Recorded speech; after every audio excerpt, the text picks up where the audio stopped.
Tapi aku tuh udah pernah mengutuk hidup. Cuma aku, aku mengumpat ya. Aku nggak usah berekspektasi apa-apa terhadap orang tua yang baru benar-benar menjadi orang tua kayak gitu. Jangan tuntut dia untuk menjadi orang tua yang sempurna. Dia juga belum tentu dibesarkan oleh orang tua yang sempurna dan dia belum pernah menjadi orang tua. Karena tidak semua orang dapat tanggung jawab. Betul. Ketika dapat tanggung jawab kan harus kita jaga baik-baik. Selama ini kan kita ngebangun nama baik ini demi apa? Demi dipercaya dan dapat tanggung jawab kan? Betul. Masa pas dikasih malah tidak dipertanggungjawabkan gitu. Tapi satu sisi saya ngerti kenapa kadang kita tuh jangan cerita sedih. Pertama karena takut dia minjam duit setelah itu. Iya. Bayangin tuh, kau benci sama orang yang kau benci tidak tahu. Kan sakit tuh. Jadi orang yang benci tak bisa tidur karena mikirin orang yang dibenci, yang dibenci bisa tidur. Harusnya kalau kau benci sama aku sampaikan aku benci sama kau. Ya terus ngapa? Aku harus ngapa? Jadi kita bisa ngobrol kan. Iya. Bisa jadi karena memang belum ada koneksi dan jembatan buat ngobrol aja. Akhirnya orang membenci kan. Assalamualaikum warahmatullahi wabarakatuh. Balik lagi di program baru kita. Cita lah bang.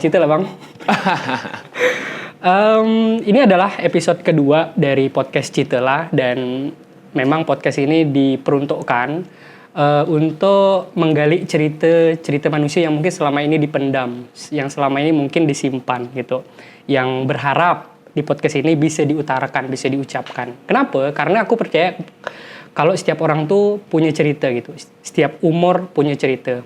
Tapi permasalahannya tidak semua orang mau cerita. Apakah mungkin memang karena dia tidak mau cerita atau dia tidak punya ruang aman dan sebagainya. Nah, podcast ini menghadirkan ruang cerita itu. Supaya apa? Supaya kadang cerita tuh membuat kita tuh lebih dekat gitu. Kita melihat orang tuh bukan dari latar belakang A, B, C, tapi menganggap dia tuh it's human gitu. Seorang manusia yang ternyata ceritanya tuh sama dengan kita. Sama-sama luka, sama-sama punya titik terendah, sama-sama butuh perjuangan dan sebagainya.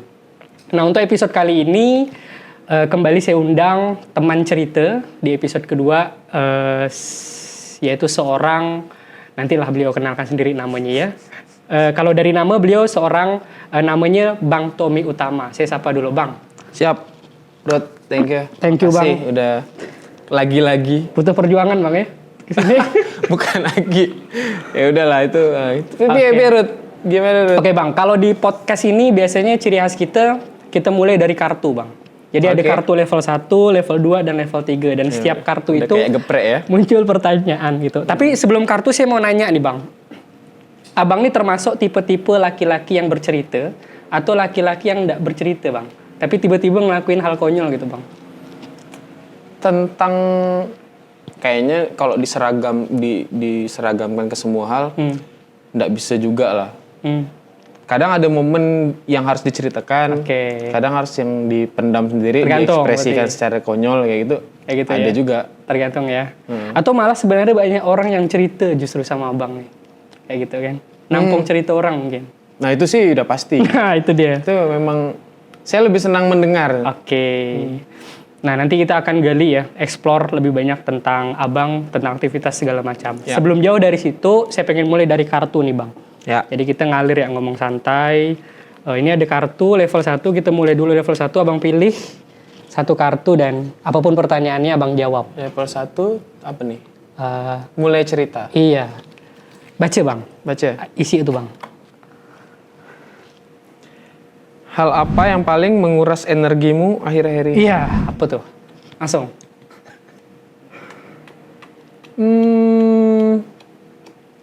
Kerjaan sih kayaknya. Kerjaan nih yang belakangan menguras energi karena seperti yang Ruth bilang, saya mengerjakan banyak hal kan. Sementara waktu segitu-segitu aja. Kerjaannya ditambah terus tuh kuantitinya. Pressure, lebih ke pressure atau jumlah kerjanya, waktu kerjanya, atau beban kerjanya. Ya otomatis semuanya berkelindan. Ketika load kerjanya naik kan, otomatis waktu kerjanya nambah. Ketika waktu kerjanya nambah, beban kerjanya juga ikut kan, mengikuti kan dia kan. Iya. Dan sekarang cari healing ke atau Nah, permasalahan berikutnya adalah media saya buat stress release tuh lagi rusak. PC game saya rusak. Oh itu stress release ya, agak rusak ya. Jadi itu obat penenang saya tuh di main game di PC dan itu lagi rusak. Jadi otomatis Penggantinya apa berarti? Nah, saya lagi nyari alternatif nih. Jadi kayak obat ini ya, pengobatan alternatif ya. Coba main mobile game. Tapi memang belum bisa mengalahkan kenikmatan main di PC sih kalau menurutku. Nah, itu buat aku nah. Iya, iya. Tapi ya bagus lah, produktif kan? Kerja kan? Produktif kan? Nah, kalau kita bicara masalah waktunya digunakan untuk kerja, otomatis produktif. Produktif. Nah, tapi apakah produktivitas itu menghasilkan pundi-pundi uang? Nggak selamanya kan. Kalau saya sih memang selain kerja-kerja yang menghasilkan uang tuh juga senang melakukan kerja-kerja yang menghasilkan Jadi kesenangan. itu udah include dengan aktivitas yang non cuan gitu ya? Kesibukan kerjaan tuh maksudnya?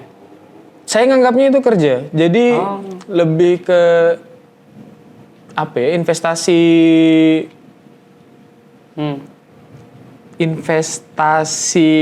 ini sih. Proses kreatif saya sih. Oke. Menurutku. Ya kan justru terbalik ya Kak. Justru ada orang bilang tuh jangan jadikan sesuatu tuh kerja. Bahkan kerja itu sendiri jangan dianggap kerja. Dianggap hobi. Dianggap sebuah hal yang passion. Justru abang semua hal yang passion dijadikan kerja. Itu kayak terbolak-balik gak sih? Karena nggak ada hal yang lebih menyenangkan kan daripada hobi yang dibayar kan.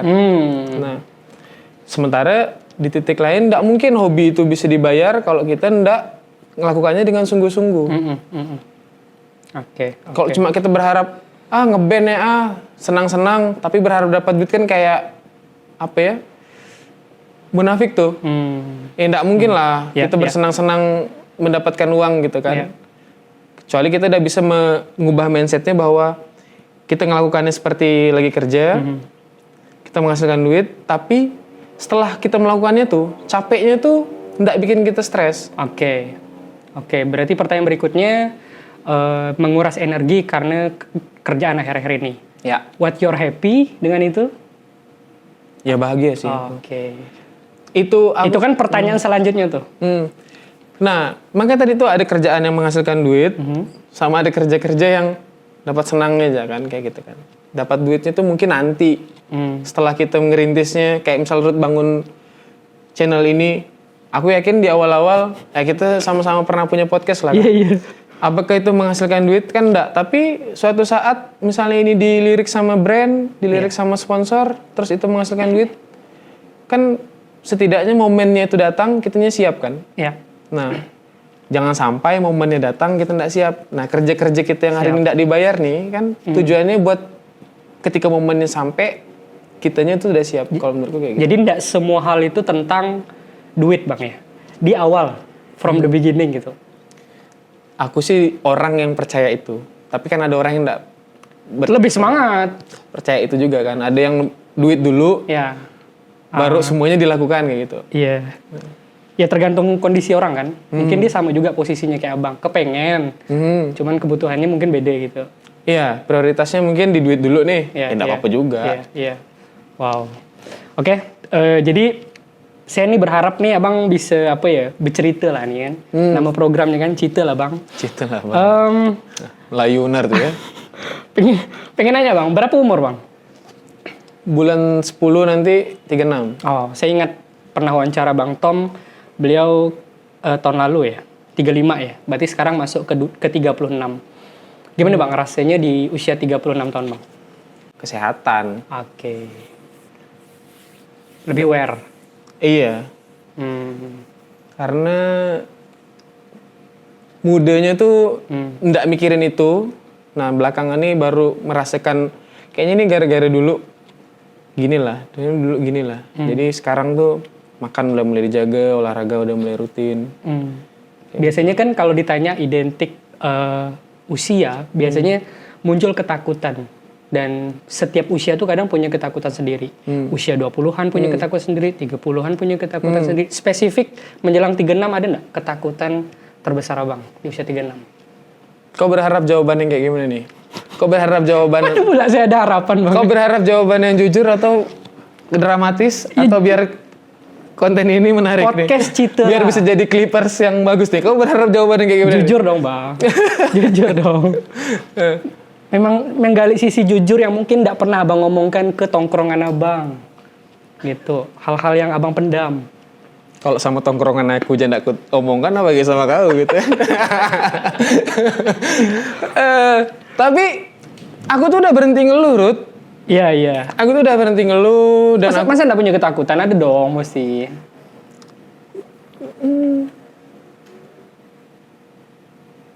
It's human. Manusia. Apa? Jadi pikiran saya kayak macam-macam gitu. Apakah Abang tidak mau menunjukkan kerapuhan? Bahwa seolah-olah aku nih tidak ada ketakutan, jalani hidup. Tapi itu juga kadang apa ya? Itulah. Naib mungkin bahwa setiap orang punya ketakutan gitu. Ini aku posisi ruang aman ya, aku ndak membuat narsumku itu ya. Enggak, kau punya banyak waktu kan buat aku mikir kan, kayak gitu. Ini enggak ada kita harus berhenti dalam 1 jam kan, enggak ada kan. Jadi biarkan aku berpikir dulu, biar jawabannya tuh. Ya. Kau mungkin bisa enggak suka dengan ini gitu ya, dengan jawaban ini, tapi memang enggak ada, Ruth. Oke. Memang buat aku tuh hidup apa yang harus ditakutkan gitu maksudnya. Klisenya adalah aku akan jawab kita lahir ndak bawa apa-apa, kita mati ndak bawa apa-apa gitu kan. Apa-apa yang kita punya sekarang ya titipan aja kan. Iya, iya, iya. Terus aku ndak pernah iri sama orang.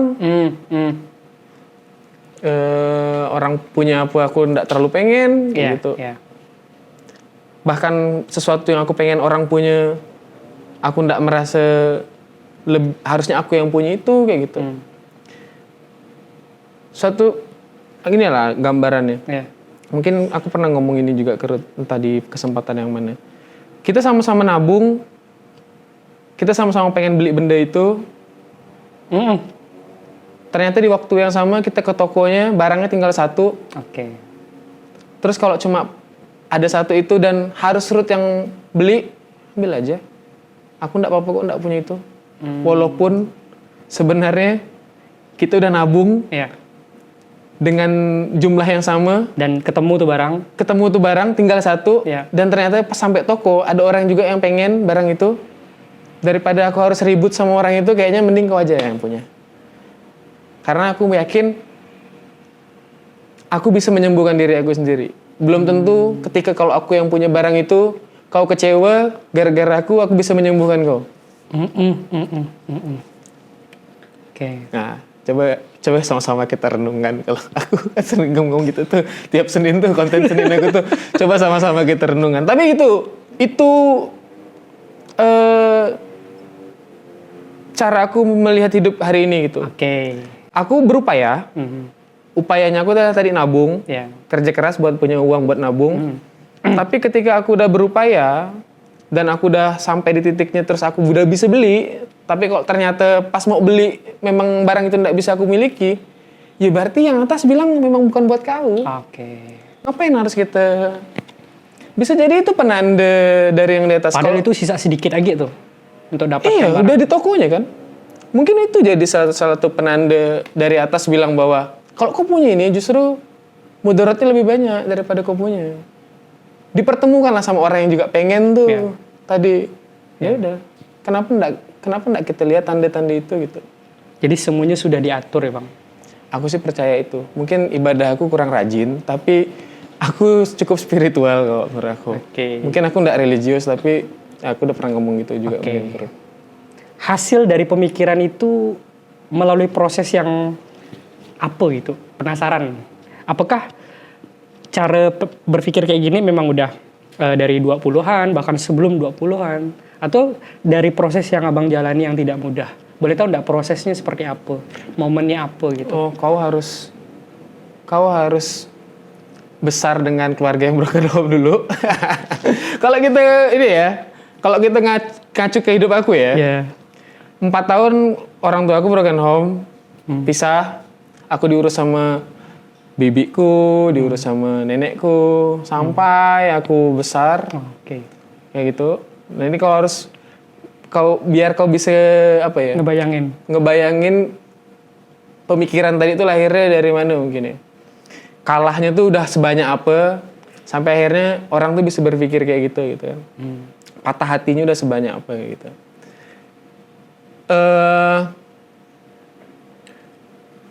Sekolah pindah-pindah, otomatis ketemu banyak sekali lingkungan yang baru kita beradaptasi, tiba-tiba harus beradaptasi lagi.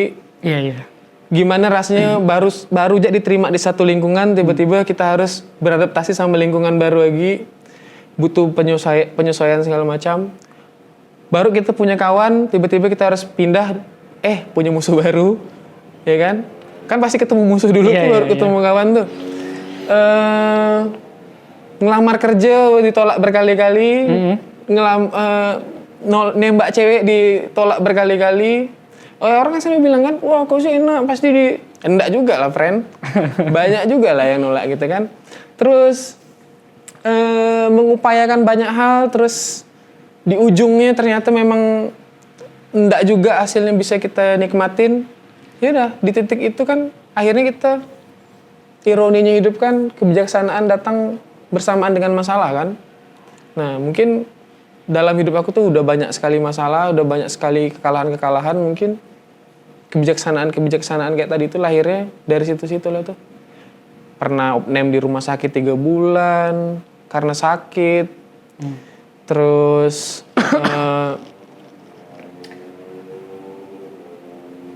nggak resign dari kantor tiba-tiba 3 bulan kemudian pandemi. Buka usaha tiba-tiba lockdown, orang nggak bisa keluar rumah segala macam. Rumah harus dijual, aset harus dijual. Ya di situ. Dihajar habis-habisan sama kehidupan, gitu. Nggak merasa dihajar juga sih kalau menurut aku. Aku justru di titik itu ada merasa beruntungnya juga. Nggak tahu, ini mungkin bisa jadi orang bilang, ini sih toxic positivity nih, gitu kan. Semuanya dilihat di sudut yang positif terus. Tapi aku tuh udah pernah mengutuk hidup. Kok cuma aku aku mengumpat ya. Kok cuma aku nih yang dikasih cobaan kayak gini. Kok kayaknya aku terus. Sampai akhirnya ya udahlah, enggak apa-apa. Kalau memang cobaan itu harus dikasih ke aku, mungkin karena yang nyiptain masalah nih tahu aku sanggup menyelesaikannya mungkin. Kayak gitu. Sekarang saya ngerti sih, Bang. Akhirnya sudut pandang itu selalu solutif terus tuh. Ngelihat sesuatu masalah bukan mengumpat jadinya, bukan mengeluh, tapi gimana nih cara menyelesaikannya nih. Karena udah terbangun tuh mindset. Dan Abang percaya selalu ada jalan keluar ya? Aku percaya selalu ada jalan keluar. Masalah diciptakan bersamaan dengan solusinya kan. Ya dari sini udah kebayang kalau ya proses yang ilmu kelapa nih sebenarnya nih. Apa tuh? Aku taunya ilmu bambu, enggak tahu ilmu kelapa. Apa tuh? Kalau apa dong? Kelapa jatuh. Kelapa jatuh. Digetok ya dak. Kemudian diparut. Jadi santan. Pokoknya jadi santan, bermanfaat. Tapi melalui proses yang menyakitkan. Jatuh. Saya enggak tahu urutannya ya. Pokoknya digetok, dibuka, dikuliti. Walaupun kebanyakan santan nanti jadinya kolesterol. Betul. Nah itu, jadi ya sebenarnya pengalaman-pengalaman yang tidak mudah, fase-fase yang tidak mudah dilewati oleh orang tuh tidak juga berakhir seperti Bang Tom ini, yang kemudian belajar dari itu gitu. Ada juga yang justru sebaliknya terpuruk gitu. Nah, kok bisa gitu, Bang Tom justru apakah bisa dibilang udah berdamai dengan masa lalunya, belajar banyak hal, jadi by experience gitu. Jadilah orang yang lebih solutif dalam memandang hal gitu. Atau kenapa enggak? Mungkin beberapa orang juga yang ya justru lebih terpuruk karena dia enggak dapatkan resource atau semangat yang tidak didapatkan oleh kebanyakan anak-anak muda gitu di masa kecilnya segala macam gitu. Dapat enggak poinnya? Paham kan? Oke. Sama sebenarnya aku tuh juga orang yang senang mengeluh dulunya, Ruth. Dan energinya tuh ternyata ngeluh sama mikirin solusi tuh. Energi yang dikeluarkan tuh ternyata ya kalau diukur kayaknya sama lah kayak gitu. waktu yang dipakai buat ngeluh sama dipikirin buat mikirin solusinya. Itu kayaknya sama lah. Waktu yang dipakai, energinya. Justru kalau kita ngeluh, energi negatif yang kita tularkan ke orang kan. Iya. Kalau kita nyari solusi kan, bisa jadi kita dipertemukan sama orang yang memang bisa ngasih kita solusi dari masalah kita itu. Dipertemukan sama orang baik gitu kan. Nah, tapi untuk ketemu sama orang baik nih, apa yang harus kita lakukan dulu? Jadi orang baik ya kan? Oke. Nah, makanya mungkin daripada kita negatif terus memandang hidup nih, kenapa nggak coba di positif biar ketemu sama yang positif juga gitu. Akhirnya di situ tuh mengkonversi ngapa memandang sesuatu nggak dengan ngeluh, terus akhirnya sekarang pikirannya kalau kita kayak gini solusinya apa ya kayak gitu. Nah itu tuh akhirnya jadi kayak orang latihan silat ya tuh, kuda-kudanya udah nggak dipikirkan lagi dah. Tapi mau mukul kuat tuh kuda-kudanya tuh sebenarnya udah jadi ya kayak gitu. Nah kayak gitu hari ini. Kalau Bang bisa kembali lagi di masa-masa yang mungkin sulit, mau nggak Bang mengulangi hal yang sama atau menyesali kenapa ya aku dari broken home misalnya aku harus pindah-pindah sekolah dan sebagainya. Mungkin aku bisa ya lebih baik secara kehidupan yang nantinya bisa lebih baik lagi dari hari ini. Atau Abang udah berdamai dan malah bersyukur tadi itu. Sehingga melahirkan akulah yang sekarang apa adanya gitu. Aku awalnya mungkin lebih ke aku menyadari bahwa masa lalu itu udah nggak bisa kita udah nggak bisa balik ke masa lalu, kita nggak bisa memperbaiki itu. Oke. Jadi, nah tapi kan pemikiran sadar bahwa kita udah nggak bisa balik ke masa lalu ini kan nggak segampang kita ngucapinnya hari ini nih. Wah kita nggak bisa balik ke masa lalu. Ada upaya-upaya dulu yang mikir, oh gimana cara memperbaiki masa lalu dan udah dilakukan berkali-kali dan gagal ya. Oh iya kayaknya memang benar-benar nggak bisa kayak gitu. Jadi akhirnya udah nggak usah memperbaiki masa lalu, hidup jabat hari ini, besok nggak usah dipikirin kayak gitu. Nggak usah yang terlalu dipikirin dengan besok makan siang apa ya, sederhana itu ya maksudku. Lah besok makan siang apa tinggal tergantung lihat besok aja. Besok rumah makan yang buka apa, duit yang di kantong berapa, terus siapa yang mau kita ajak makan.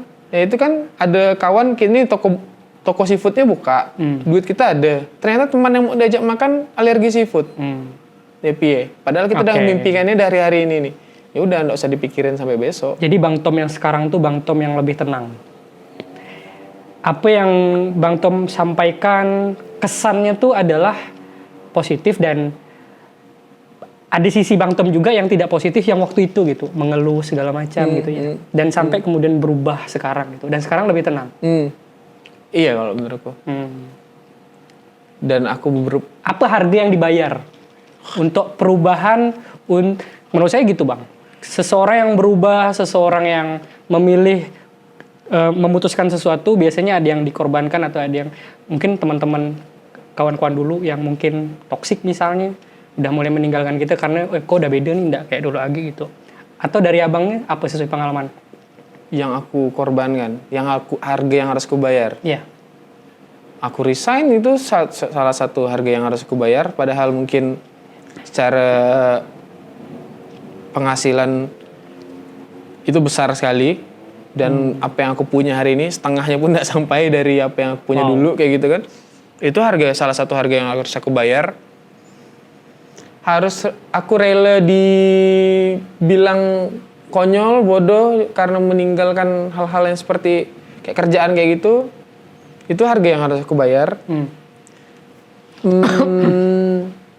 Baju-baju kerja aku yang dulu dibeli dengan harga yang mahal hari ini tidak bisa dipakai, itu harga yang harus aku bayar. Iyalah, sederhana itu aja.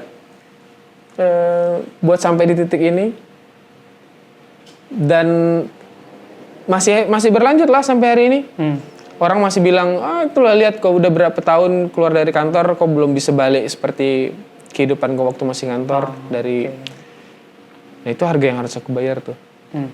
Sampai hari ini tuh. Ada nggak orang yang berperan?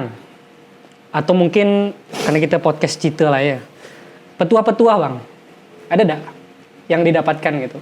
Petua-petua orang tua guru, kawan, atau yang orang yang dibalik Bang Tommy gitu kan, yang dimana dia ngasih semangat dan segala macam gitu, siapa Bang orangnya dan apa pesan yang mungkin masih diingat sampai sekarang tuh?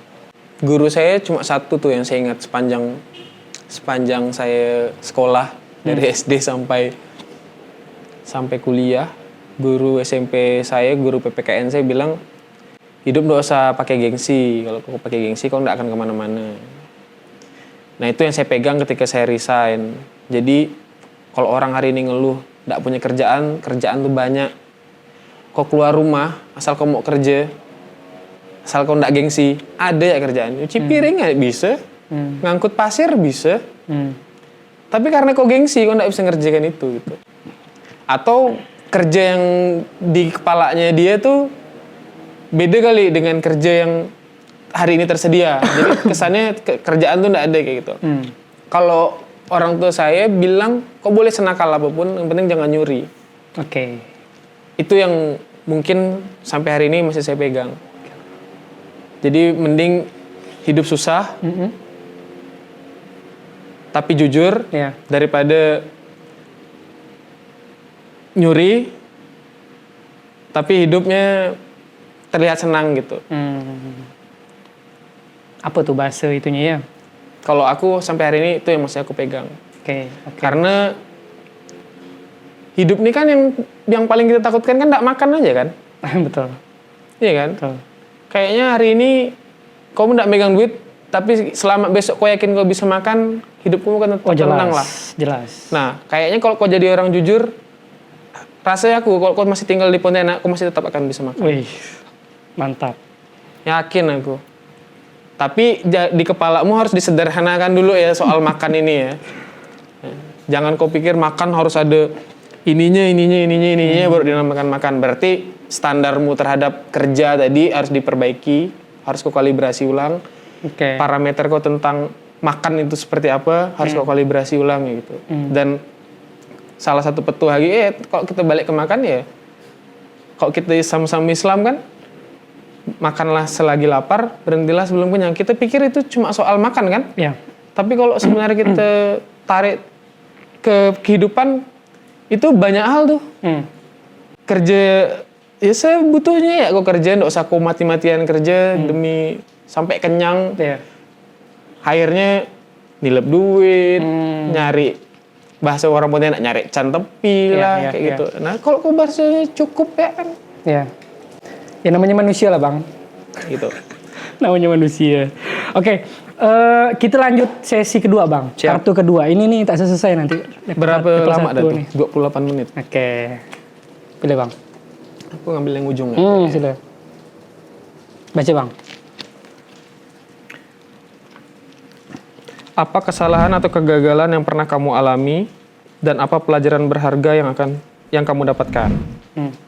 Kayaknya udah aku jawab lah kayaknya. Oke. Pertegas lagi Bang. Yang bagian apanya?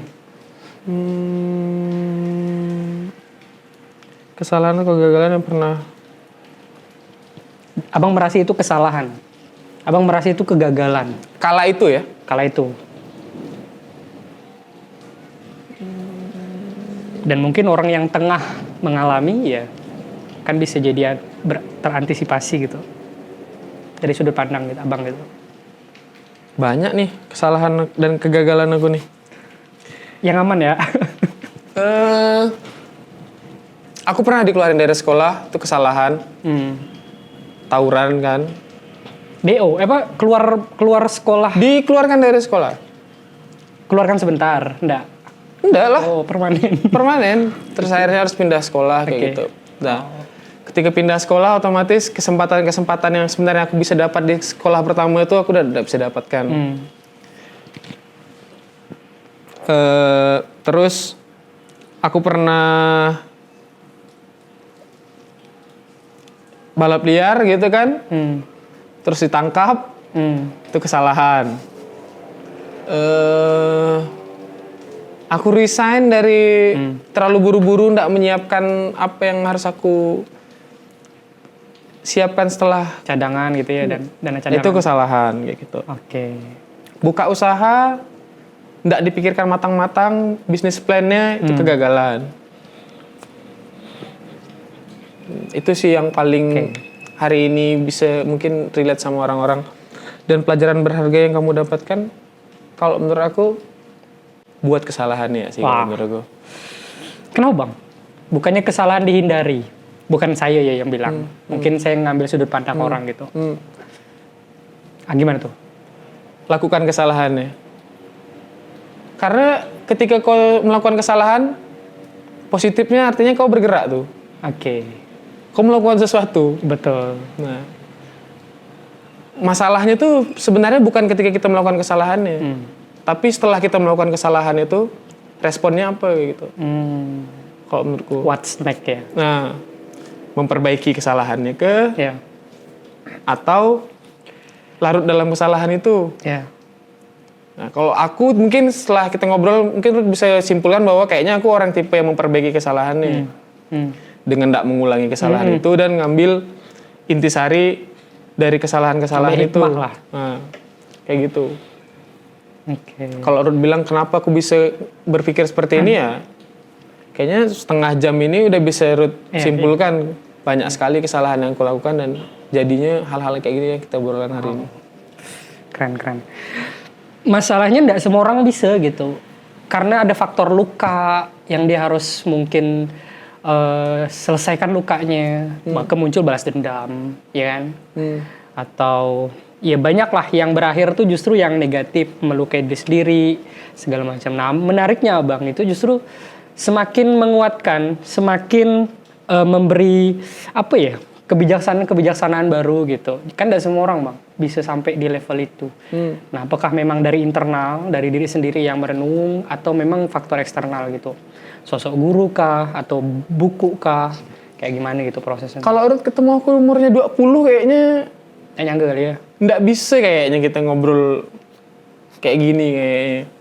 Kayaknya momen-momen seperti Ruth bilang nggak semua orang bisa mengkonversi kegagalan dan kesalahan penderitaan itu menjadi hal-hal yang positif tuh. Ya udah aku alamin juga di umur 20-an, belasan kayak gitu. Dan capek udah. Oke. Masa mau gitu terus sampai kapan kayak gitu. Mikir bang ya. Nah, akhirnya coba kita konversi ke hal-hal yang lebih positif ya. Minimal jangan sampai orang lain merasakan yang kita rasakan kayak gitu. Makanya coba dibagi nih pengalamannya ke orang kayak gitu. Biar orang nggak ngulang kesalahannya. Gitu sih. Iya. Ruth. Bang, abang ini kan saya baca backgroundnya tuh dari backgroundnya apoteker ya bang sebelumnya. Iya kuliahnya. Kuliahnya apoteker. Ya. Tapi saya lihat aktivitas abang tuh cenderung lebih banyak di dunia kreatif bang. Katakanlah stand up comedy, tak tahu masih atau enggak, nanti tolong disampaikan ya. Kemudian di musik juga saya ada lihat abang di beberapa panggung lah atau konser atau apa gitu. Siap. Kemudian juga penulis buku. Iya. Dan juga yang terakhir, bukan yang terakhir ya. Saya pernah lihat juga abang tuh pernah viral buka jasa curhat bang. Nah, buka jasa curhat dan ini menarik gitu. Nah, itu tuh gimana tuh perjalanannya tuh bisa, karena menurut saya itu dunia yang berbeda ya, apoteker dengan dunia kreatif. Nah, tidak banyak juga orang yang switch, pindah semudah itu gitu. Kenapa? Jati diri abang yang sebenarnya nih mana gitu. Dan kenapa bisa berubah gitu. Dari apoteker backgroundnya, kuliahnya, sampai menuju dunia kreatif sekarang.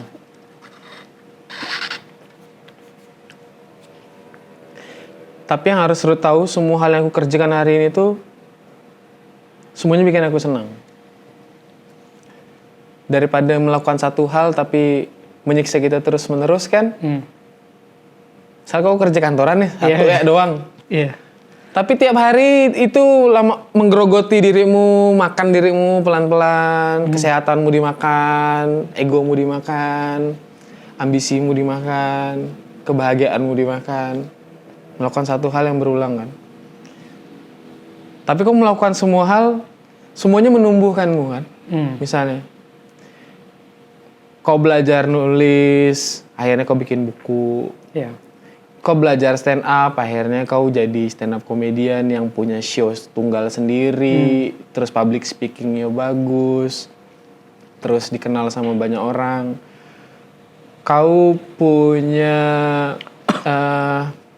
tadi di musik misalnya kayak gitu. Aku nggak ngerti musik sama sekali, Ruth. Oke. Nah, tapi aku suka manajerial acaranya kayak gitu, pertunjukannya. Nah, kalau di musiknya aku nggak suka. Penyelenggara eventnya event. Bukan penyelenggara eventnya, tapi lebih ke ini acara.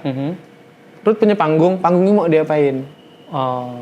Nah, aku tuh yang ngedandaninnya. Nanti kayaknya kita tambah ini cakep lah, tambah ini cakep lah, tambah ini cakep lah. Nah, di situ tuh ada semua hal yang aku kerjakan hari itu ada nilai pertumbuhannya gitu. Dan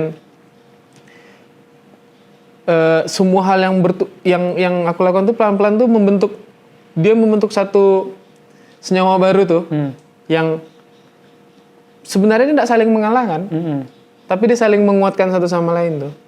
Akhirnya jadilah nih Tommy, kalau bahasa anak zaman sekarang personal branding lah. Iya. Nah, ketika kau mau ngomongin ini di kepalamu ada ini, ada aku dulu kayak gitu. Kalau misalnya anggaplah nah ini waktunya aku ini nih menjadi apa istilahnya sombong nih. Kalau misalnya aku ndak kayak sekarang nih misalnya membentuk diri aku, apakah aku diundang sama Ruth ke sini kan ndak kan? Ndak kenal. Itu dia makanya.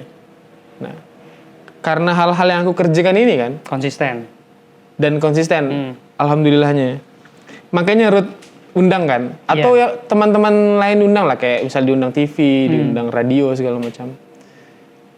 Tapi kalau aku masih di kantor, apakah akan diundang sebagai karyawan kantor yang punya pemikiran yang mau Ruth dengar ceritanya? Padahal aku lakukan itu tiap hari, kalau bicara konsisten, tiap hari, betul. Produktif, banyak hal yang aku kerjakan.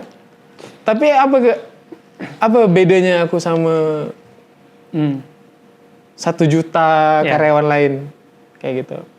Nah. Karena aku nggak bisa menemukan pembedanya aku di situ, ya udah aku melakukan hal lain yang bisa bikin warna aku sendiri gitu. Ada nggak ketakutan ketika pindah tuh bang?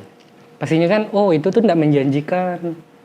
Aku nggak peluangnya kecil. Aku udah pernah bilang Ruth kan, kayaknya off the record tapi ya, aku nggak pernah ngejar itu sih. Oke. Atau itu kesalahan aku mungkin. Kenapa akhirnya aku nggak punya sebuah hal yang benar-benar mapan untuk aku pertontonkan kayak gitu. Karena memang dari awal memang nggak ngejar itu tuh. Nggak ngejar kemapanan itu tuh kayak gitu. Jadi jati diri seorang Tommy Utama tuh di sekarang sebenarnya? Iya. Kalau kau mau benci aku, inilah waktunya. Kalau kau mau mencintai aku, inilah waktunya. Karena ini aku yang sebenarnya nih. Kalau waktu aku masih sebelum-sebelumnya kayaknya aku penuh kepalsuan tuh. Kau bisa jadi mencintai aku karena kepalsuan aku, kau bisa membenci aku karena kepalsuan aku. Tapi hari ini kalau kau mau benci dan cinta, inilah waktunya. Karena inilah warna yang sebenarnya. Kayak wow, gitu. Ini menarik. Kepalsuan itu kenapa? Supaya diterima oleh orang sekitar? Karena ketidaktahuan, Ruth. Kepalsuan itu karena ketidaktahuan bahwa hidup tuh punya banyak warnanya kayak gitu. Dulu tuh kan aku pikir yang namanya hidup tuh kau sekolah, kuliah, ngantor, itu dia. Warnanya itu cuma itu. Kalau ndak hitam ya putih. Oke. Kalau kau ndak jadi harus ya? Iya, kalau kau ndak jadi orang baik, kau jadi orang jahat kayak gitu. Ternyata kita bisa bermain di tengah-tengah kayak gitu kan. Dan menciptakan warnanya sendiri. Dan termasuk dunia inilah yang membentuk diri abang sekarang. Ya, kalau aku. Hari ini kalau aku iya. Menarik. Walaupun bisa jadi 2 tahun atau 3 tahun ke depan Ruth ngundang aku, jawabannya bisa jadi beda lagi. Karena banyak hal yang mungkin terjadi di kehidupan 2 tahun sampai 3 tahun ke depan. Dan aku apa respon orang-orang tuh bang di sekitar tuh bang? Ketika dulu kepalsuan, sekarang asli, lalu berbeda profesi, background. Ada nggak kayak cibiran? Apa nih kuliah tak nyambung dengan kerjaan atau apa gitu bang? Ya walaupun saya tahu jawabannya bang nggak pusingkan itu gitu. Tapi ada nggak? Banyak lah. Dan aku nggak pernah nyari orang. Jadi yang pergi nggak aku cari. Yang ada aku temani udah. Jadi nggak mana ya Ruth ya? Oke kalau Ruth nggak ngubungin aku ya nggak ngapain nyari Ruth. Berarti hidup Ruth udah bahagia tanpa ada aku gitu. Ngapain harus ada aku terus di dalam hidupnya Ruth? Abang nggak gitu. merasa diri abang penting berarti ya? Iya enggak. Kalau aku penting buat Ruth, hari ini aku buktinya kita podcast sama-sama. Misalnya sampai 10 episode aku nggak diundang, berarti memang di hidupnya Ruth belum butuh aku. Kayak gitu. Bukan berarti Ruth nggak suka sama aku. Iya betul, bukan nggak penting. Bukan nggak penting, belum butuh sama belum aku. butuh. Nah, maka aku suka kagum tuh sama orang yang berteman sama teman SD-nya sampai hari ini gitu. Wow, dia sampai reuni SD sampai hari ini. Langgeng ya? Langgeng gitu. Oh, berarti dia sama teman SD-nya saling membutuhkan sampai sekarang. Nah, tapi aku pernah ketemu sama teman SD aku di sebuah kantor gitu, ngurus sesuatu. Kita teman SD kan kayak gitu. Nah, bukan berarti selama ini kita ndak berhubungan, kita ndak akrab kan? Betul. Kita bermusuhan kan? Karena kita belum saling membutuhkan. Buktinya ketika aku ke kantor itu, ketemu dia, kita tetap bisa saling bercakap. Betul. Nah, kalau aku sih kayak gitu. Jadi ndak mesti dicari-cari itu. Ruth mana ya? Kok ndak ngubungin aku? Oh, dia ndak suka sama aku kali ini. Ndak lah. Ndak pernah aku berpikiran sama orang seperti itu. Apalagi kalau orang yang mencibir ya. Oh, itu udah kan, udah tahu jawabannya kan. Tapi kalau misalnya ternyata ada yang pergi dari hidup aku karena pivot yang aku lakukan dalam karir, dalam hal-hal yang aku kerjakan, aku nggak pernah merasa kehilangan. Karena ada yang datang juga. Benar. Orang baru yang datang. Iya benar. Kalaupun nggak ada orang baru yang datang, ada ilmu baru yang datang. Pasti ada dong yang nggak senang dengan Bang Tom. Mungkin. Nah itu. Mungkin. Ya, mungkin. Bukan pasti ada. Mungkin. Mungkin ada orang yang nggak senang dengan Bang Tom. Gitu. Dan mungkin Bang Tom nggak tahu gitu orangnya. Dan Bang Tom nggak masalah. Dan kesian lah orang itu. Dia benci, aku nggak tahu kan. Oke. Bayangin tuh, kau benci sama orang yang kau benci nggak tahu. Kan sakit tuh. Jadi orang yang benci tak bisa tidur. Karena mikiran orang yang dibenci, yang dibenci bisa tidur. Harusnya kalau kau benci sama aku, sampaikan, aku benci sama kau. Ya terus ngapa? Aku harus ngapa? Jadi kita bisa ngobrol kan. Bisa jadi karena memang belum ada koneksi dan jembatan buat ngobrol aja.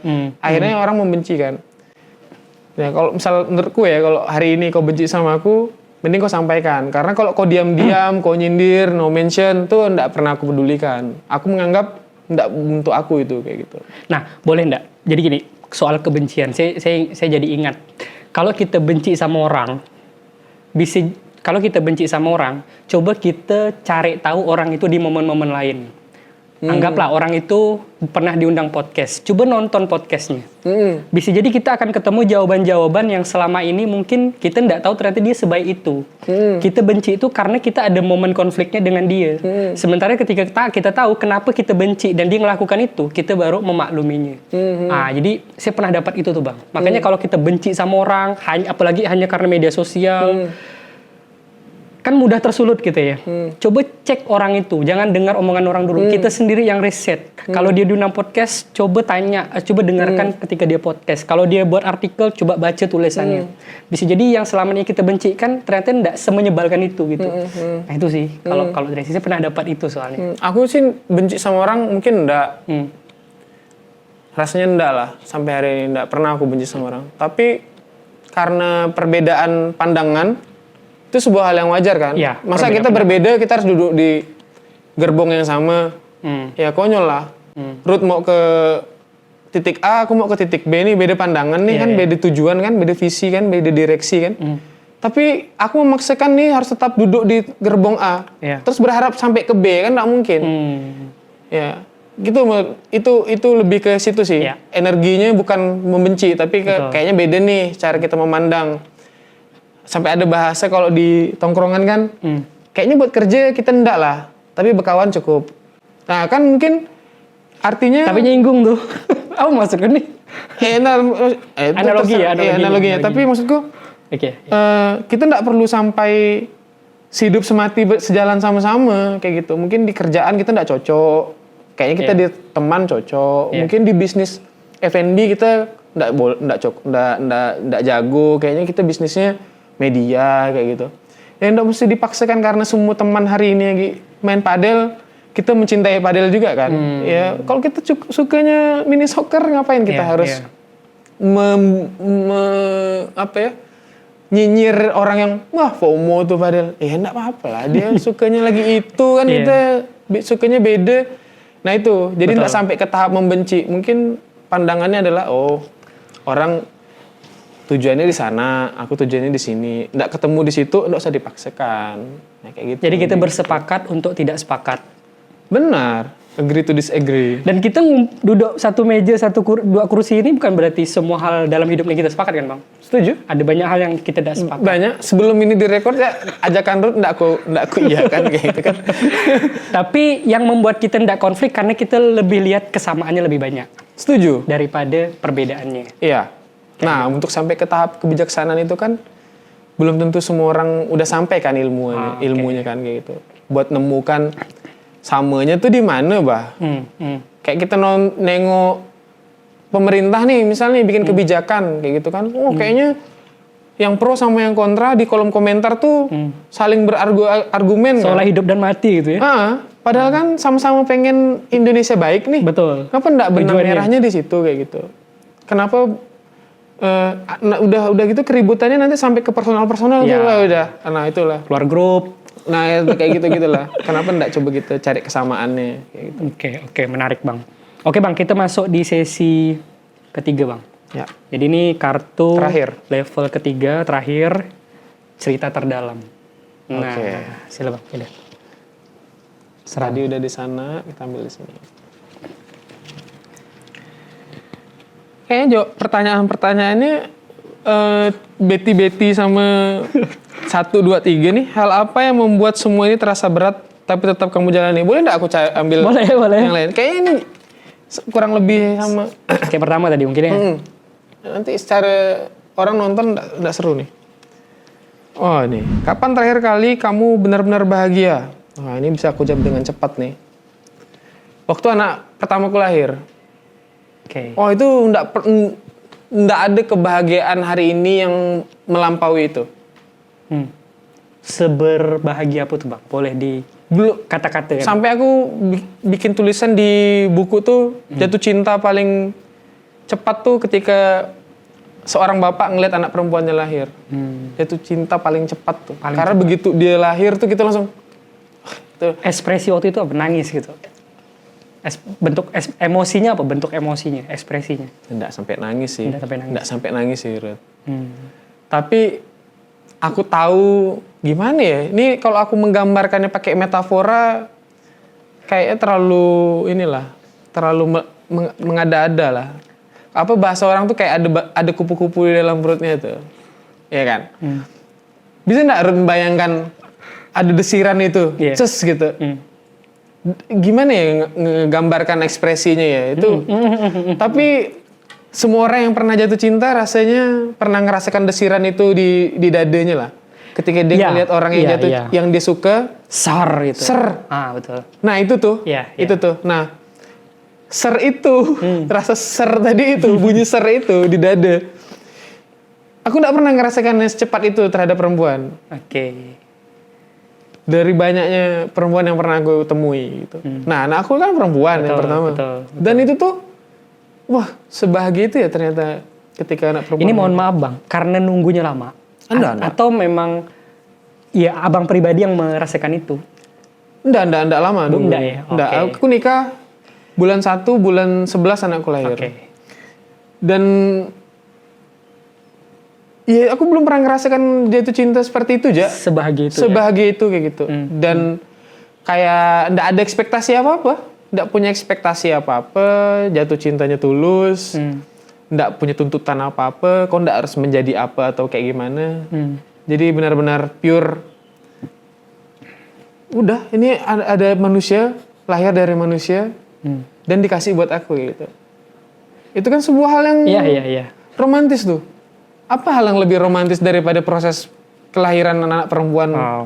Atau bentar lagi istriku kan udah masuk bulan 9 bulan, bentar lagi lahir anak kedua laki-laki. Aku nggak tahu rasanya kayak gimana. Nah kayak gitu.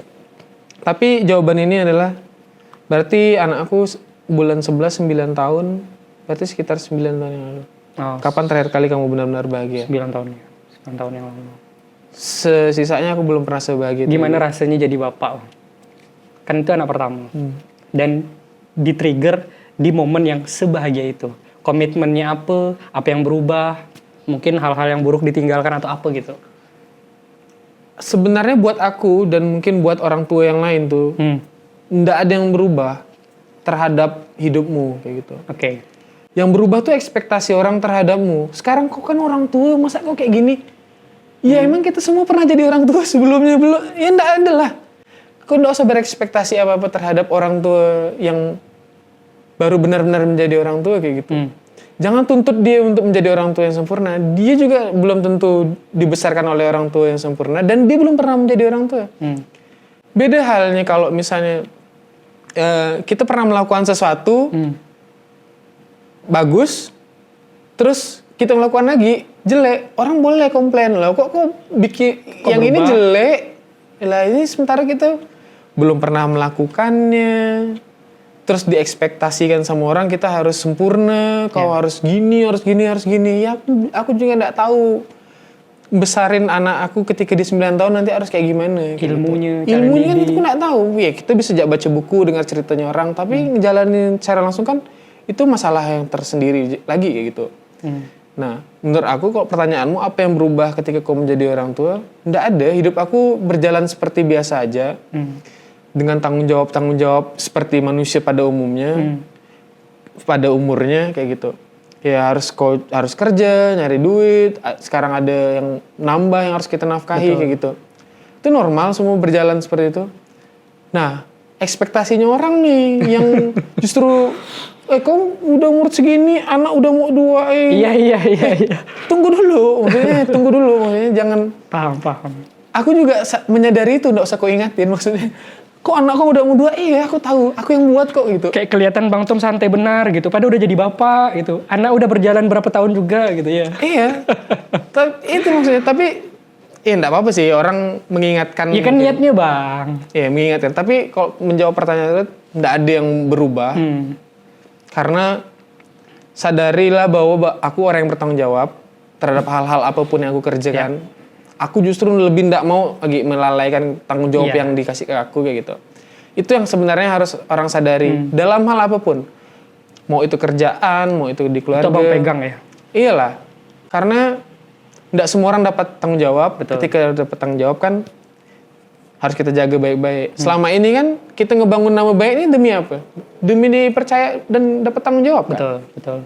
Masa pas dikasih malah tidak dipertanggungjawabkan gitu. Nah, untuk hal apapun, entah ini orang yang lagi bisnis sama aku, untuk orang yang lagi bekerja sama aku, untuk orang yang lagi hidup sama aku, yang harus disadari bahwa aku percayalah aku orang yang bertanggung jawab.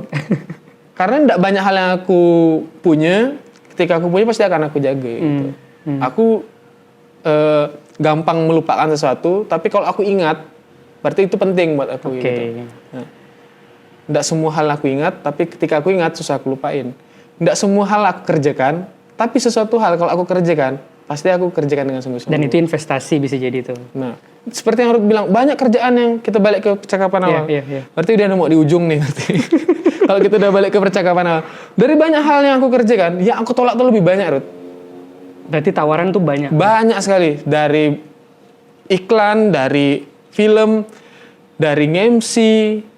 Oh ya Bang pernah diundang di Bali kalau salah. Iya, banyak sekali. Kayak masalah curhat, jasa curhat, diundang di Bali, mau dibiayain. Banyak juga hal yang aku kerjakan kayak gitu. Mau diinvest orang sejumlah uang MM-an, nggak aku ambil kayak gitu. Ya bisa jadi orang bilang, itu sih kekonyolan dan ketidakberanian gue juga gitu. Tapi jawaban Abang? Lebih ke kalau misalnya bilang, yang aku kerjakan sekarang benar-benar yang bikin aku bahagia aja. Kalau aku tahu, aku pegang ini dan aku nggak bisa bahagiakan itu, ya nggak mau. Walaupun udah siap dengan konsekuensi, walaupun nggak selalu, ya nggak mapan, nggak bergelimang harta. Ini kata orang ya. Iya. Gitu. Kalau kata Ruth? Susah nyari bahasa. Susah nyari bahasa. Tadi Abang sempat spill tadi tuh. Di dunia aku nih mungkin nggak apa namanya tadi itu Abang bilang tuh, ya nggak bisa kemapanan lah segala macam gitu. Dan Abang udah siap kan dengan itu berarti. Artinya Abang kerja lebih keras buat karya sebanyak mungkin. Karena mungkin udah tahu misalnya industri ini butuh kemandirian dan sebagainya. Betul. Karena yang dijual tuh diri sendiri. Benar.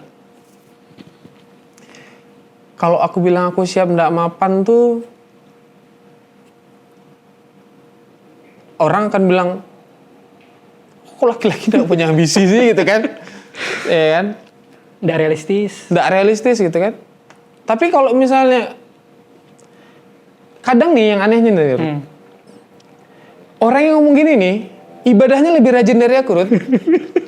So, Maksud aku adalah, kok percaya akan adanya zat yang lebih besar dari manusia ini, semua zat yang mengatur semuanya ini. Tapi kok untuk satu hal ini, masalah rezeki ini, kok selalu berprasangka buruk? mengkotak-kotakkan. Bahwa orang miskin tuh karena dia ndak berupaya dengan sungguh-sungguh kayak gitu. Nggak ngambil bidang ini, nggak ngambil bidang ini. Iya. Bagaimana kalau memang yang di atas memang udah menakdirkan, kalau kita bilang dia ndak bersungguh-sungguh, bisa jadi dulu dia pernah bersungguh-sungguh berupaya. Atau sampai hari ini pun masih bersungguh-sungguh berupaya.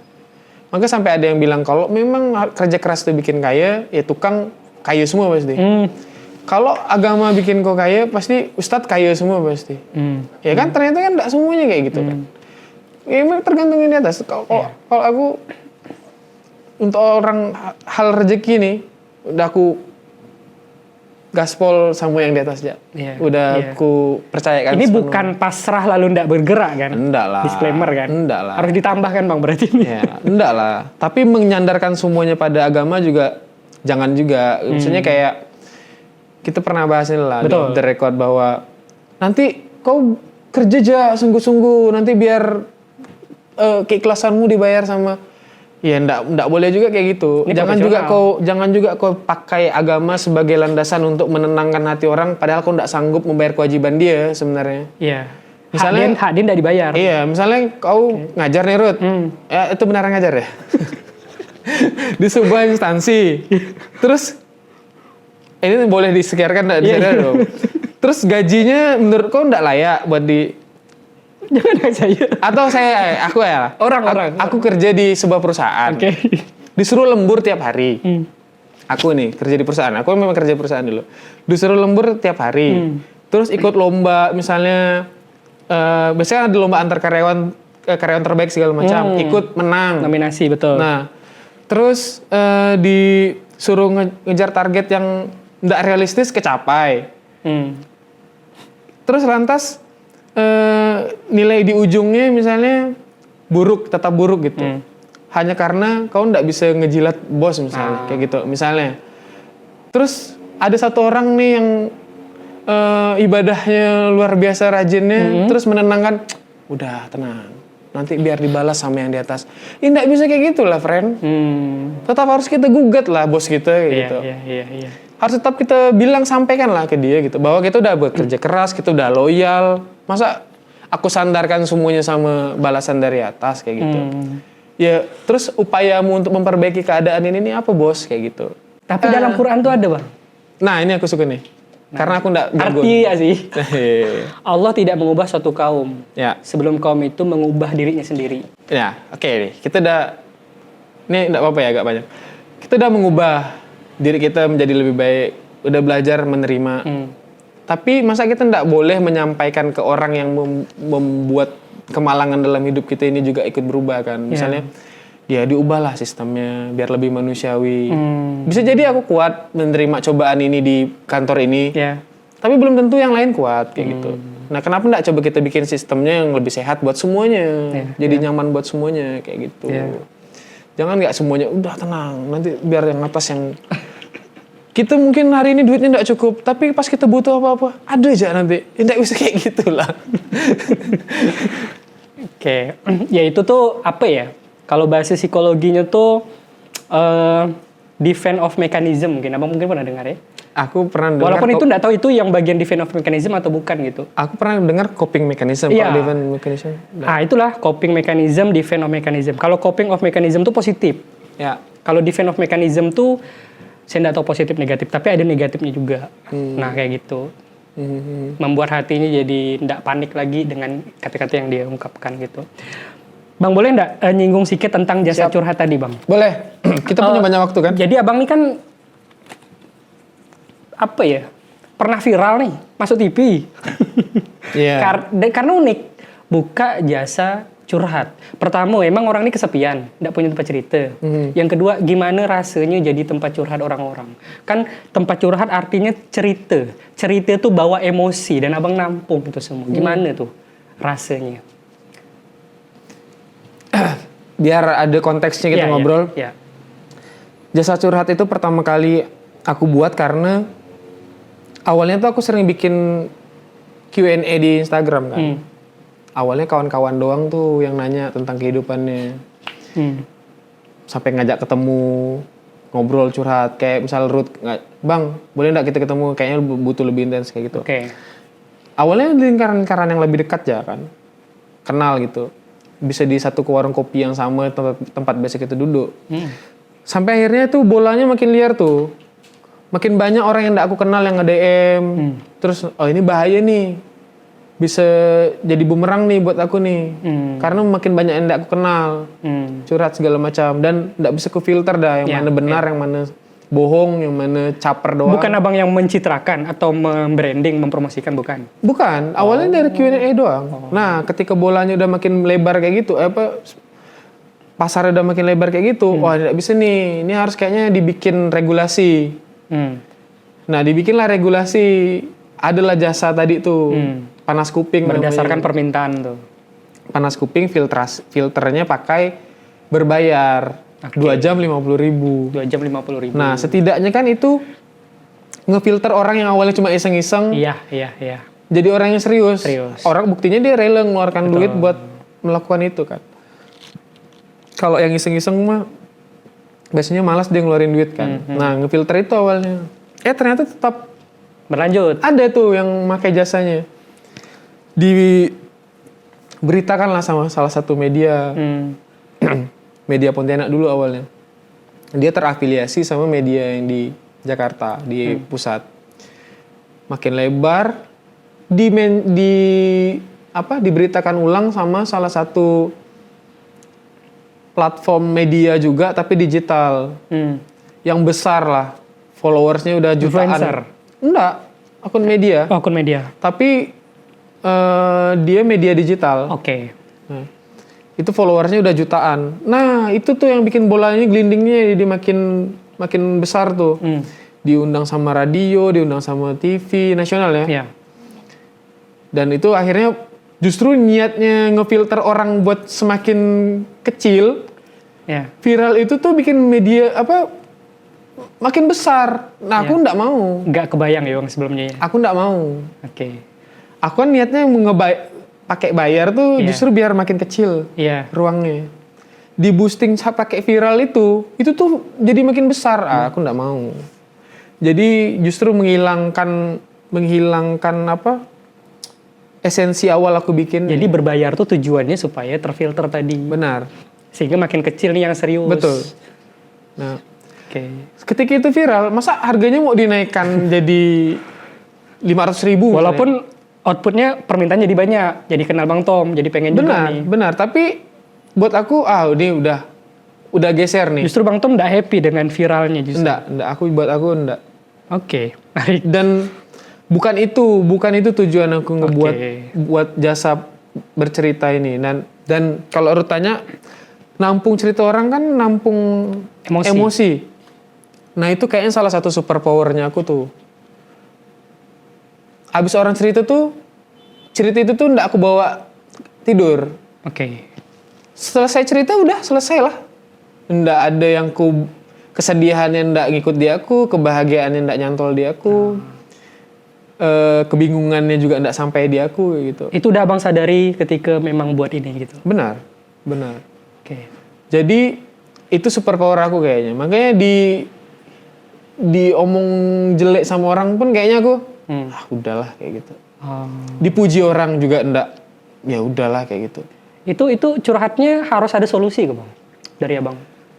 Kalau aku kan memang benar-benar dengar aja, benar-benar mendengar aja. Jadi ini gambarannya adalah Ruth, ini nih calon orang yang mau bercerita nih, Bang aku pengen cerita, aku udah transfer nih misalnya kayak gini dikirim bayar dulu transfer, bayar di depan.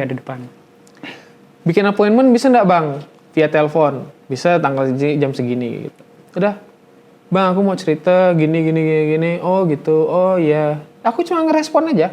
Nah, misal dia nanya, menurut abang kayak gimana? Nggak usah nanya menurut aku. Karena di kepalamu sebenarnya pasti udah ada jawaban sebelumnya. Oke. Menurutmu, sekarang untuk kondisimu yang kayak gini, masalahmu kayak gini, apa? Dia bilang, kok menurut aku kayak gini bang, kayak gini. Atau contoh lah misalnya nih. Biar ini ya, biar konkret relevan, masalahnya. Biar relevan ya, konkret masalahnya. Waktu itu ada orang Makassar, Ya. via telepon nih ceritanya nih Ruth. Via telepon orang Makassar, dia masih sekolah kelas 3. Orang tuanya, ibu kandungnya di rumah itu, bapak tirinya suka ribut lah sama ibu. Oke, di rumah. Kandungnya di rumah. Bapak tirinya sama ibu kandungnya ribut di rumah. Buat dia itu sangat-sangat menyiksa dia karena dia harus di rumah menghadapi itu tiap hari. Oke. Di kepalanya dia nanya, menurut abang gimana? Aku bilang, menurutmu kayak gimana? Dia bilang, aku pengen keluar dari rumah ini, tapi aku masih sekolah. Aku pengen cepat-cepat kerja, biar aku bisa ngontrak rumah, aku bawa ibuku kabur dari rumah ini. Biar dia tidak selalu bertemu sama bapak tiri.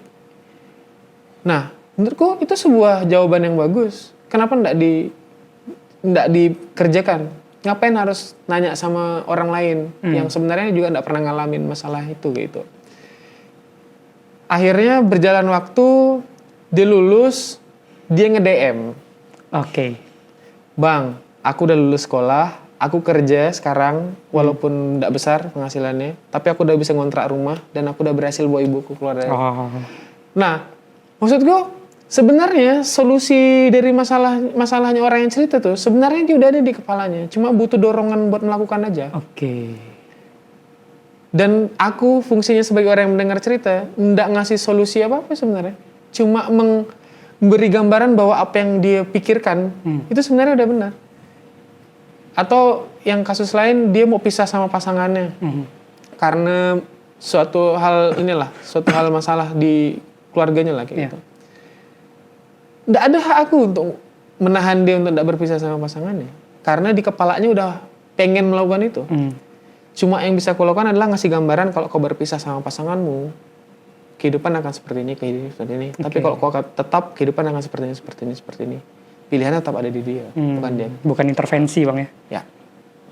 Lebih ke situ aja. Jasa curhat itu tuh berhentinya di situ aja. Mendengar bang ya? Mendengar aja. Karena kalau kau mengharapkan solusi, kayaknya kau ke psikolog lah. Yang lebih tepat. Orang yang benar-benar hidup dan belajar mengenai hal itu. Berarti apa ya?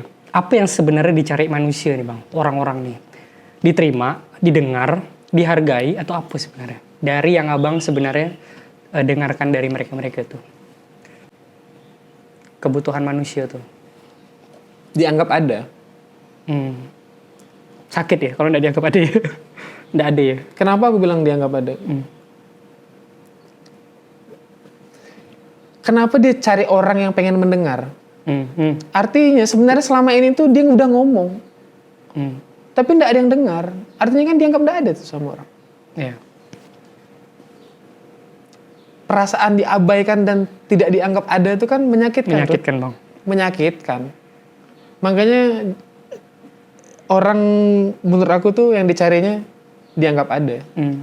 Makanya dia butuh orang yang mendengarkan. Karena ketika ada yang mendengarkan, dia merasa, oh, existingnya dia sebagai manusia tuh ada kayak gitu. Oh, aku ada gitu. Buktinya ada yang mendengarkan aku. Sesederhana itu ya. Sesederhana itu. Masih lanjut bang sampai sekarang? Tidak. Kenapa? Jasa itu tidak. Karena tadi waktu viral tuh itu menurut aku itu menyebalkan. Dan aku nggak mencari spotlight sebesar itu. Oke, menarik. Tapi abang, ya karena ini bagus dengan sendirinya viral. Banyak orang berlomba-lomba viral, tapi ini nggak dibaguskan gitu. Lah abang udah bagus, nggak pakai promo tapi bisa viral, itu kan otentik bang. Dan udah viral. Ya. Tapi esensinya dibuat enggak untuk seramai itu gitu. Hari ini kalau misalnya Ruth mau bercerita sama aku masih bersedia mendengarkan. Tapi kalau misalnya harus ada 100 orang yang kayaknya enggak lah. Kayak gitu. Karena balik lagi di awal kali ya, hal-hal yang menguras energi sekarang tuh pekerjaan kali ya. Benar, bisa jadi. Lebih ke prioritas. Yap. Tapi aku pernah lihat atau dengar di Instagram abang, kalau misalnya benar-benar butuh bantuan untuk mendengar, ketuk dia DM abang gitu. Ya, sampai hari ini masih bisa. Sampai hari ini ya.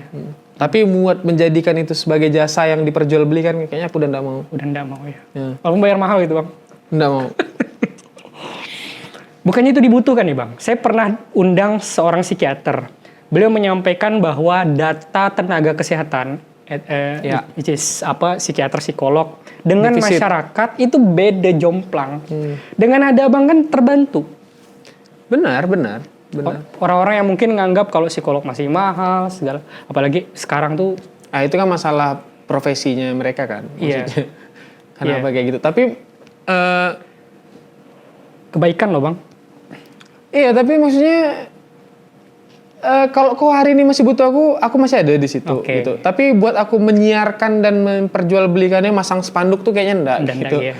Jadi kayak gitulah. Tapi kalau orang satu gang nih tahu, kayaknya dulu beliau tuh dokter lah. Ya enggak apa-apa kau berobat sama aku.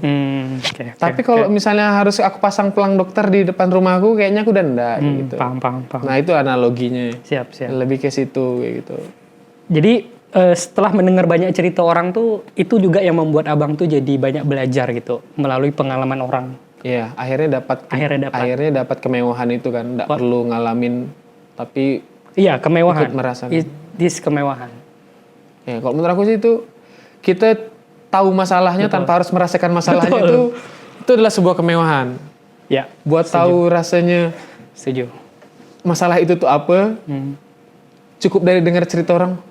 Ternyata barusan abang cerita beberapa case tadi kan, dan kita merasakan emosi yang sama gitu, bahwa kita akan dukung dia untuk cari rumah segala macam. Itu dia. Karena kita ngebayangkan betapa tidak mudahnya kan, kita tidak merasakan pastinya, kayak gitu. Dan pastinya cerita-cerita lain yang abang ceritakan banyak yang mengubah hidup abang. Bayangin tuh, kemewahan dalam hidup aku bukan duit, ceritanya orang. Terus gimana mau mapannya Ruth? Iya. Oke. Jadi kalau kau tanya aku mapan lu apa, juga bingung aku membentukannya dalam sebuah gambar. Terakhir bang, apa yang sedang abang perjuangkan sekarang? Ini konkret lah bang, jangan klise, jangan general. Yang sedang kuperjuangkan sekarang. Cari duit misalnya, melalui apa misalnya kan? Lunasin utang kayaknya. 1M pertama aku kayaknya harus aku dapatkan dalam waktu dekat. Wow. Nah, biar aku masih terlihat manusia aja lah. Kayaknya kalau mendengar cerita aku dari awal kayak udah nabi benar nih kayaknya nih. Jadi kayaknya biar menutup ini tetap manusiawi. Sisi lain ya, sisi lain ya. Kayaknya biar tetap manusiawi obrolan kita. Yang aku perjuangkan hari ini 1 miliar pertama, aku mau lunasin utang-utang aku mau bangun rumah impian aku sama istri aku sama anak aku. Terus udah ngurus usaha, nggak mesti besar, kecil aja tapi berjalan, gaji karyawan nggak pernah telat, listrik terbayar, airnya terbayar, udah cukup buat aku, nggak mesti punya cabang berapa banyak. 1M pertama aku ya itu. Mudah-mudahan tahun ini atau tahun depan secepatnya lah. Itu kalau menurut aku. Amin. Terakhir lagi bang, mohon maaf. Siap. Sebelum meninggal, apa yang abang inginkan dan abang ingin wujudkan sebelum meninggalkan dunia? Sebelum meninggal, apa yang memang pengen sekali abang inginkan dan abang wujudkan? Mungkin lihat anak sekolah, udah besar, atau apa gitu. Harapan abang gitu. Ini lama saya nyiapkan pertanyaan ini nih. Memang saya khususkan setiap pertanyaan tuh buat ngajak mikir orang tuh. Pernah nggak ada berpikir kayak gini tuh? Sebelum meninggal apa yang benar-benar diinginkan gitu, terwujud gitu? Yang jadi masalah tuh ketika momen itu datang tuh kita nggak pernah tahu kapan. Iya. apakah rumah yang kita tempatin masih sama? Apakah kota yang kita tinggali masih sama? Apakah orang-orang yang ada di samping kita hari ini masih sama kayak gitu? Jadi ketika momen itu datang tuh nggak pernah benar-benar tahu gitu tuh apa yang kita inginkan gitu. Tapi kalau misalnya pertanyaan itu harus dijawab dengan sebuah hal yang bisa dibayangkan sama orang, ya mungkin